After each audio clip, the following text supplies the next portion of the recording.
Hello doctors, I am doctor Sudarshan Sharma. और आज का जो हमारा टॉपिक है वो है क्वेश्चन बैंक के ऊपर कि क्वेश्चन बैंक क्यों इम्पोर्टेंट है, प्रेजेंट टाइम में क्वेश्चन क्यों सॉल्व करने चाहिए, इसके ऊपर आज वीडियो बन रही है। तो 90% हैं जो अभी इसी कॉमन प्रॉब्लम का सामना कर रहे हैं कि हमें क्वेश्चन सॉल्व करने चाहिए या नहीं करने चाहिए। तो इन सब चीज़ों को एक्सप्लेन करने के लिए मैंने इस वीडियो में 5 पॉइंट्स इन्वॉल्व किए हैं। इसमें से जो फिफ्थ वाला पॉइंट है बहुत ज़्यादा इंपॉर्टेंट है, उसको आपको फोकस करने की बहुत ज़्यादा ज़रूरत है। तो सबसे पहले जो हमारे पास में पॉइंट आता है कि क्वेश्चन सॉल्विंग में कॉमन मिस्टेक क्या होती है, तो वो ये होती है थ्योरी। अधिकतर जो स्टूडेंट है वो सिर्फ थ्योरी पे ध्यान देते हैं, और मोस्टली जो फर्स्ट अटेम्प्ट वाले होते हैं वो फर्स्ट अटेम्प्ट वाले स्टूडेंट क्या होते हैं कि उनकी थ्योरी तो कंप्लीट होती नहीं है, और वो सोचते हैं कि क्वेश्चन कंप्लीट करें या थ्योरी पढ़े, तो उससे बेटर होता है कि थ्योरी पढ़ लो, एग्जाम में क्वेश्चन तो थ्योरी में से आएंगे। तो ऐसा नहीं होता है, आपको जितना थ्योरी पे फोकस करना होता है उतना क्वेश्चन प्रैक्टिस पे भी करना होता है, क्योंकि एट द एंड आप चाहे कितनी ही थ्योरी पढ़ लो, एग्जाम में आपको क्वेश्चन सोल्व करने ही हैं। तो प्लीज मेरा उन लोगों से रिक्वेस्ट है जो फर्स्ट अटेम्प्ट दे रहे हैं कि थोड़ा बहुत question practice side by side चलने दें, ज्यादा ना हो तो डेली के 10 क्वेश्चन 20 क्वेश्चन साथ साथ में चलने दें। जो सेकंड नंबर का पॉइंट आता है वो आता है एक्यूरेसी। एग्जाम के पेपर की में आपकी एक्यूरेसी क्या है क्या नहीं है, ये आपके रिजल्ट पे बहुत इंपैक्ट डालती है।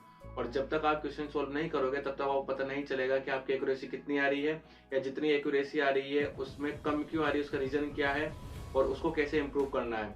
तो एक्यूरेसी को मेंटेन करने के लिए, टाइम मैनेजमेंट के लिए आपको क्वेश्चन बैंक सोल्व करना ही चाहिए। थर्ड पॉइंट जो हमारा आता है सबसे इम्पोर्टेंट, वो आता है कॉमन एंड सिली मिस्टेक्स। अधिकतर जो स्टूडेंट होते हैं वो क्वेश्चन बैंक सोल्व करते टाइम पे जो डीमोटिवेट होते हैं, उसका रीजन यही होता है उनके मार्क्स कम आते हैं। और जितना भी मैंने कॉमनली देखा, जितना ऑब्जर्व किया खुद को भी और औरों को भी, अधिकतर मार्क्स डिक्रीज होने का जो रीजन होता है वो होता है कॉमन और सिली मिस्टेक्स। और हमें क्वेश्चन जब हम सोल्व करते हैं, क्वेश्चन बैंक को हम गो थ्रू होते हैं, तो हमें इन कॉमन सिली मिस्टेक्स से कैसे बचना है उसका तरीका हमें पता चलता है। तो आप जब क्वेश्चन बैंक सॉल्व करोगे तो आपको पता चलेगा कि जो सिली मिस्टेक्स है, कॉमन मिस्टेक्स है, वो कैसे नहीं करनी है, कैसे उनको अवॉइड करना है और किन चीज़ों पे ध्यान देना है, किन पे नहीं। जो फोर्थ वाला पॉइंट आता है बजवर्ड्स। अधिकतर स्टूडेंट के दिमाग में ये भी सवाल रहता है कि क्वेश्चन तो सॉल्व करते हैं लेकिन पता है ही नहीं कि कैसे करते हैं कैसे नहीं करते हैं। देखो, जब कोई चीज़ समझ में ना आए ना, तो बस उसी चीज़ को देखते जाओ, आपको अपने आप समझ में आने लग जाएगी ये पॉइंट क्या कहना चाह रहा है। जैसे कोई क्वेश्चन आपको समझ में नहीं आ रहा है, तो उस क्वेश्चन में पहले तो आप उसके अंदर बजवर्ड्स की वर्ड्स ढूंढो कि एज क्या दे रखी है, क्या पॉइंट्स दे रखा है, कौन से सेल पूछ रहे हैं। जैसे मान लो किसी क्वेश्चन के अंदर सम ओवर बॉडी दे रखी है, तो आपके दिमाग में तुरंत क्लिक होना चाहिए कि सम ओवर बॉडीज कहाँ कहाँ मिलती है। भाई एंडोक्राइन सिस्टम के अंदर मिलती है, तो उसके अंदर भी क्या थायराइड में मिलती है, पैराथायराइड में मिलती है, कहाँ मिलती है। तो ये जो बजवर्ड्स होते हैं उन्हीं के थ्रू आप आपके आंसर को फाइंड आउट करोगे।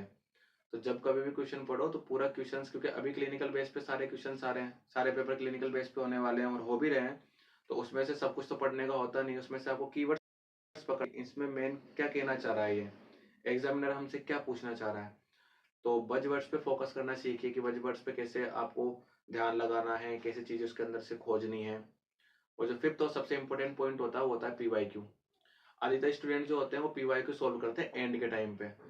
मेरा ये मानना है कि आप एंड के टाइम पे पीवाई को कभी सोल्व मत कीजिए, क्योंकि जब आप जीटी दोगे ना, तो जीटी देते टाइम पे आपको अधिकतर आपके जो मार्क्स कम होंगे ना, वो इस वजह से होंगे क्योंकि आपने पीवाई क्यू नहीं कर रखे होंगे। जब कभी आप कभी भी देख लेना कि पीवाई क्यू करने से पहले और पीवाई क्यू करने के बाद में जो जीटी का जो स्कोर है ना, वो 10 to 15 के एवरेज अबोव चलेगा हमेशा।